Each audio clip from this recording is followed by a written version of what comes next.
Shalom, salam, damai sejahtera dalam kasih Tuhan. Saudara, RHI kali ini akan berbicara tentang seorang wanita, tokoh wanita yang hebat, yang Anda pasti mengenal, bahkan namanya dipakai oleh banyak orang, yaitu Esther. Kenapa? Ya, kita tahu ada nama Esther di mana-mana. Ada yang jadi pendeta, ada yang jadi guru, ada yang jadi pengusaha, ada yang wirausaha, ada yang pegawai negeri, ada swasta. Esther ada di mana-mana. Kenapa? Orang bangga dengan nama Esther. Karena Esther memang hebat. Dia seorang wanita yang memiliki spiritualitas yang baik, penyerahan diri kepada Allah. Tapi tidak cukup itu. Esther punya pengorbanan yang besar, yaitu dia berdoa, berpuasa, dan berkorban dengan risiko tinggi untuk keselamatan, kebaikan bangsanya. Saudara, doa dan puasa menurut Alkitab bukan soal masuk surga, bukan ngumpulin amal. Doa dan puasa bukan kewajiban. Doa dan puasa adalah kebutuhan. Dan sekarang saya ajak saudara untuk melihat kebutuhan seorang wanita bernama Esther dengan bangsa pilihan yang sedang menghadapi persoalan, bahkan ancaman pembunuhan, pembinasaan keji. Dan pada saat-saat yang kritis itulah, melalui pamannya Mordekai, Esther tampil menjadi pahlawan. Tapi syaratnya satu, doa dan puasa. Karena hanya Tuhan yang mampu menolong, tidak ada yang lain. Hanya Tuhan. Dan doa dan puasa adalah jawabnya.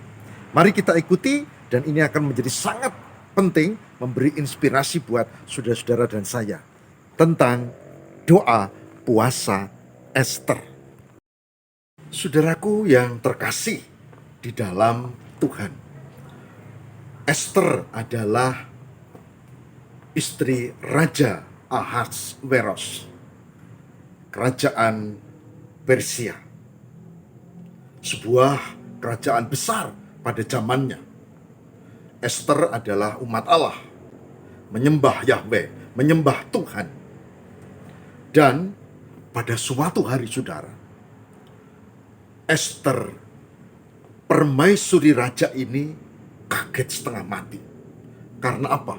Karena dia menemukan pamannya Mordekai itu datang dengan pakaian berkabung, dengan ini di atas kepalanya ada abu, dan dia berdiam lalu mendekat di depan pintu gerbang.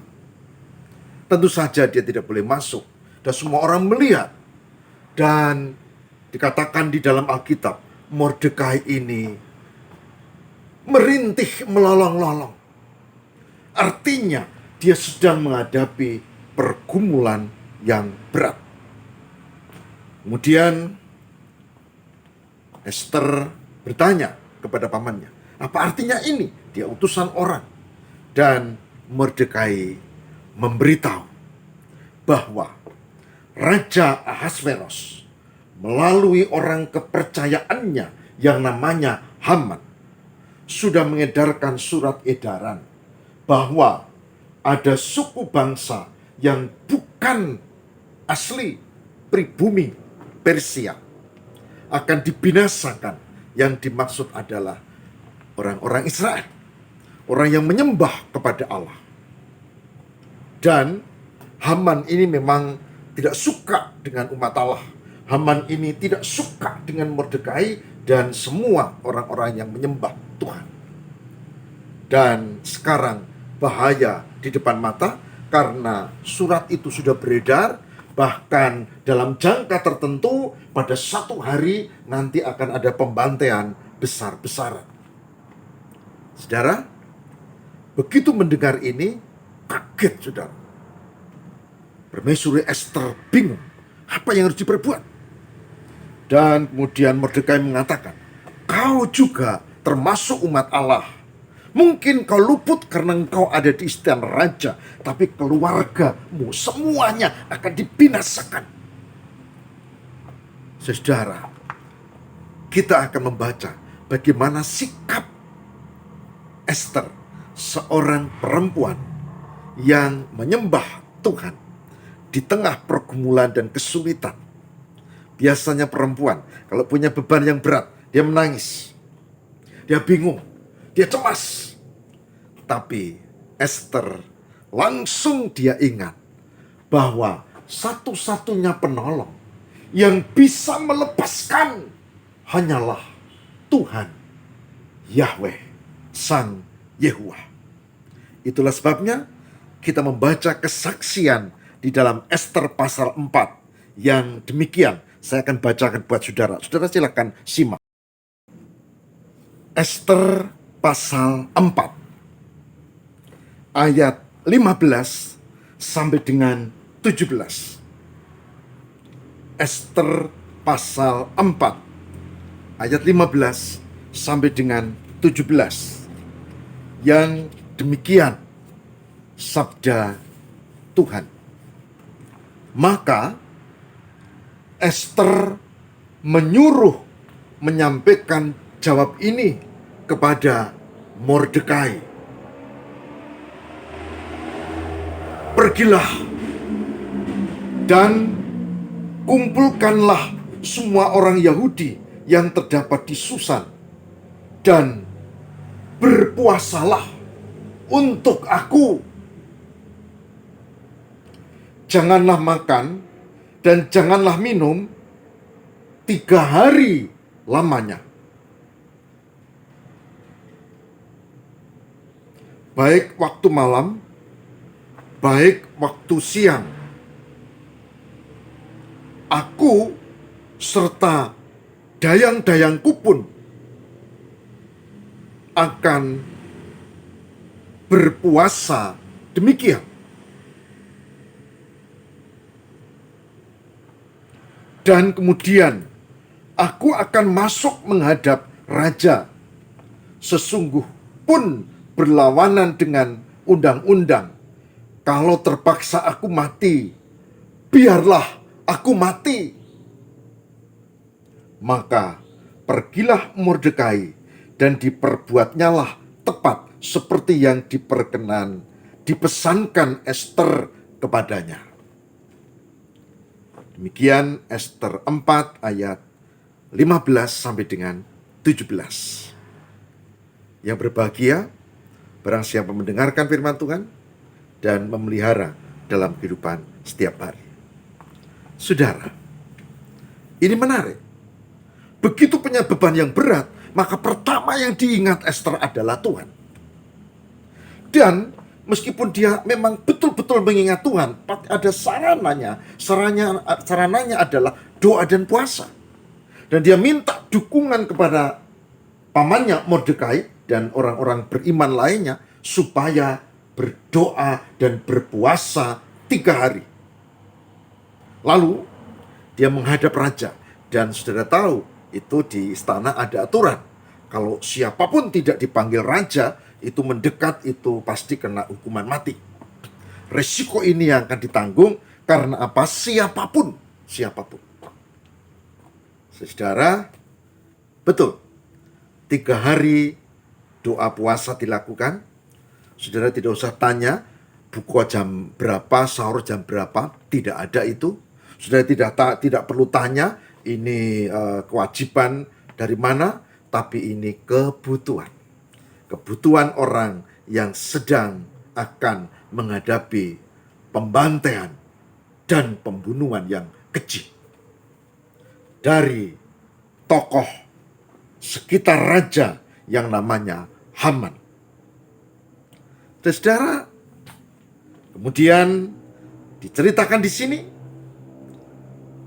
Ester menghadap raja, dan dengan hati yang getar, sebab kalau raja diam berarti dia ditangkap pengawal dan dihukum mati. Tapi syukur kepada Allah, karena raja memberikan kode dengan tongkat emasnya, dan Permaisuri Ester boleh mendekat. Apakah maumu? Dalam bahasa saya begitu. Dan diceritakanlah, tapi tidak langsung. Karena Ester mengatakan, aku akan mohon satu, yaitu ada perjamuan dan Panglima Haman diundang. Oke? Permohonan yang mudah. Di sini dikatakan, jangankan cuma itu. Minta apapun, separuh kerajaan boleh. Dan saudara, tidak, itu saja tuanku. Kalau baik dalam pemandangan tuanku, izinkanlah bikin pesta dan Haman hadir. Saudara, dikirimlah undangan ke Haman. Dan Haman yang ada di rumah, yang sudah merancang pembantaian terhadap umat Allah, orang-orang yang beriman, sedang bersuka cita. Dan dia bersyukur. Karena apa? Karena dia punya kekuasaan besar. Apalagi raja mengatakan, buatlah surat dan sesuai dengan apa yang kau mau. Wah, ini luar biasa. Saudara, dia diundang menghadap raja. Dan malam itu sebelumnya, karena ini Permaisuri Ester memiliki sikap yang aneh dan permohonan yang aneh, raja tidak dapat tidur. Dan dia membaca catatan di perpustakaan pribadinya. Di situ dia katakan bahwa pernah ada 2 orang yang akan membunuh sang raja, tapi digagalkan oleh yang namanya Mordekai. Digagalkan. Dan dia bertanya kepada stafnya, hadiah apa yang sudah diberikan kepada Mordekai? Itu orang Yahudi yang berjasa besar. Karena kalau tidak ada dia, persengkokolan untuk membunuhku pasti terjadi. Tapi dia yang mengetahui dan aku selamat. Oh tuanku, untuk Mordekai belum ada hadiah apapun. Saudara, pagi itu saudara, Haman datang karena dia dipanggil dan ditanya oleh raja. Apa hadiah yang harus diberikan? Penghargaan yang diberikan untuk orang yang berjasa untuk pemerintah dan bangsa dan negara.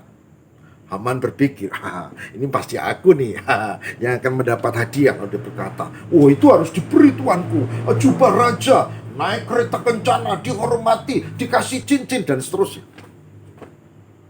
Lalu raja berkata, baik Haman, lakukan tepat seperti usulmu itu terhadap itu Mordekai yang dekat gerbang itu, dia yang suka duduk di situ itu. Kaget saudara. Kenapa? Mordekai itu yang dibenci oleh Haman. Bahkan dia tidak hanya membenci Mordekai, tapi membenci seluruh orang yang beriman. Bahkan dia sudah membuat tiang gantungan di rumahnya khusus buat Mordekai. Sedangkan yang lain bantai. Sudah dibuat itu semua. Tapi sekarang dia harus memberikan penghargaan kepada Mordekai. Dan terpaksa dilakukan. Itu kan perintah raja. Maka dilakukan. Dan dia pulang dengan suasana yang muram. Istrinya tanya, anak-anaknya tanya, ada apa ini pak? Ya ada apa ya? Ada apa? Dia berkata, sial. Itu Mordekai malah mendapat anugerah karena jasanya. Padahal dia yang akan kubinasakan berikut bangsa pilihan orang-orang yang beriman. Saudara, istrinya berkata, hati-hati loh. Baru berbuat rancangan aja, kamu sudah menghadapi kesulitan. Jangan-jangan nanti kamu akan celaka. Saudara, enggak mungkin. Aku sangat disayang raja. Bahkan ini aku dapat undangan. Hanya aku yang diundang oleh permaisuri dan raja untuk makan bersama. Ya silakan, tapi hati-hati. Dan betul, itu yang diminta oleh Ester.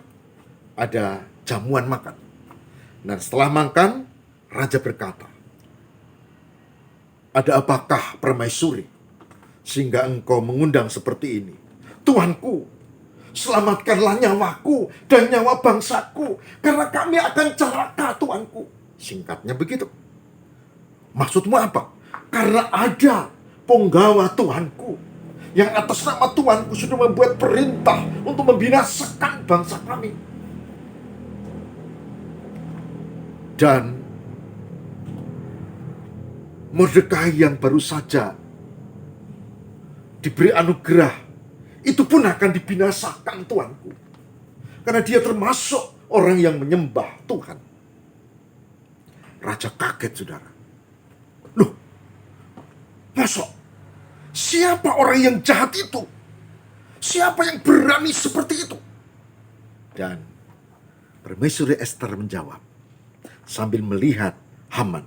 Haman mulai pucat. Dan dia duduk, dia tunjuk kepala, dia gemetar dan berkata, dialah Tuanku. Dialah orangnya yang sekarang makan bersama dengan Tuanku. Haman, dia membuat persekongkolan untuk membunuh semua orang yang beriman, orang-orang Yahudi. Raja sangat kaget dan marah karena ini persekongkolan ternyata mengatasnamakan surat kuasanya dari raja. Nah, itu kisah, saudara. Dan ternyata kemudian Haman meminta-minta untuk diampuni. Tapi raja tegas. Tangkap itu Haman, gantung dia di tempat yang dia sudah pakai, yang akan dipakai untuk Mordekai. Gantung di sana. Haman digantung, dan semua orang yang merencanakan persekongkolan semuanya mendapat hukuman.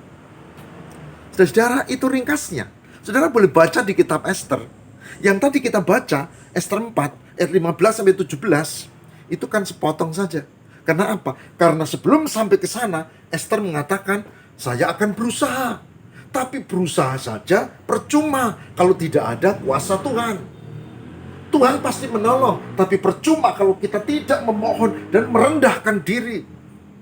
Maka Ester berkata, Paman Mordekai, berpuasalah untuk aku dan semua orang 3 hari 3 malam, jangan makan. Demi pertolongan Tuhan, sebab kalau tidak, matilah kita semua. Saudara, ini yang terjadi.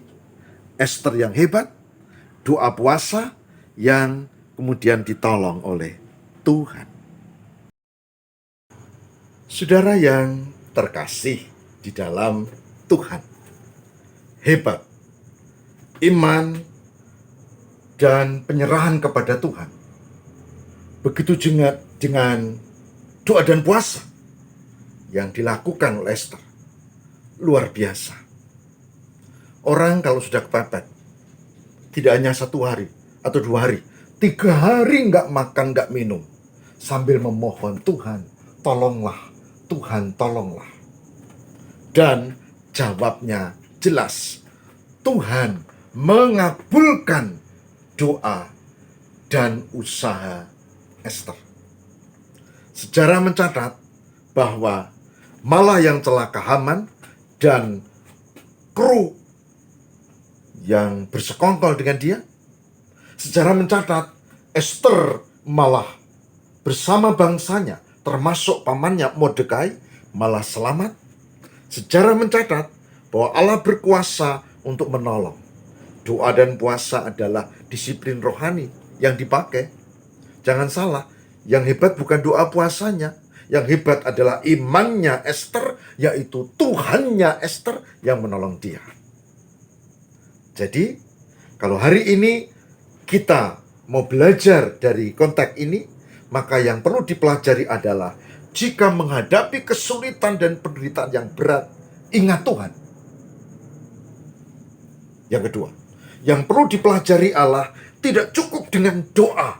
Kalau itu pergumulan sangat berat, perlu berpuasa. Berpuasa. 3. Tidak cukup doa dan berpuasa. Kalau itu pergumulan berat yang menyangkut mati hidup bahkan banyak orang, bangsa, maka itu perlu dilakukan bersama-sama, tidak sendiri. Bersama-sama. Doa puasa bersama-sama. Yang ketiga. Dan yang keempat, ada keyakinan bahwa Tuhan Allah kita pasti mengabulkan dan menolong. Itu yang terjadi. Tuhan pasti menolong. Tuhan menolong sesuai dengan kuasa dan kehendak-Nya. Dan Ester membuktikan itu. Saya percaya Anda pasti punya pergumulan, bahkan kadang-kadang sangat berat. Dan itu saat yang tepat untuk doa dan puasa.